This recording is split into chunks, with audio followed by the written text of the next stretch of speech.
O Banco Central divulgou hoje uma pesquisa realizada com economistas e instituições financeiras que aponta uma retração de 1,18% do PIB em 2015. E, como consequência, o mercado prevê preços mais altos e outro aumento da Selic, a taxa básica de juros, que deve fechar o ano em 13,5%.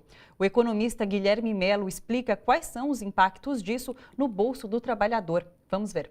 A taxa Selic, ela é uma taxa de juros que a gente chama da taxa de juros básica da economia. Ou seja, ela não é a taxa de juros que o cidadão comum vai pagar quando pegar um crédito, quando dever no cartão de crédito, quando for financiar a sua casa ou o seu carro. A maior parte dos juros que os bancos cobram nos trabalhadores não tem relação com a taxa Selic, e sim com o que nós chamamos de spread. É a diferença entre a taxa Selic e a taxa que o banco cobra do trabalhador. Essa diferença é o lucro do banco. Quando você tem um aumento da taxa Selic, via de regra, esse aumento é repassado para os custos de crédito, encarecendo o crédito que o trabalhador, que o consumidor toma para fazer as suas compras. Então, a primeira influência da taxa Selic se dá no preço do crédito.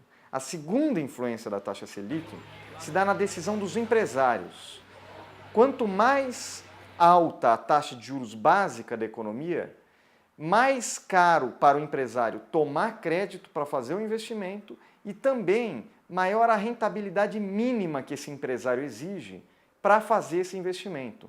Ou seja, se a taxa de juros é 13%, o empresário não fará um investimento que dê uma taxa de lucro menor do que 13%.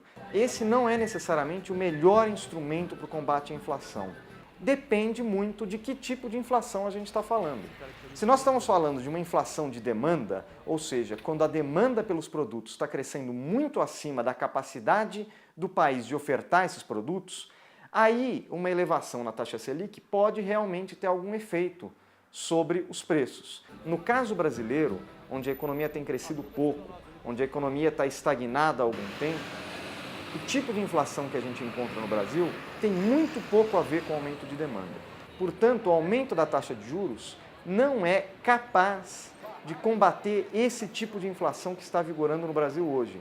Ele é capaz apenas de gerar uma profunda recessão, uma desaceleração econômica de tal monta que, em algum momento do tempo, os salários caiam, as rendas caiam e assim os preços caiam, mas com um custo social elevadíssimo.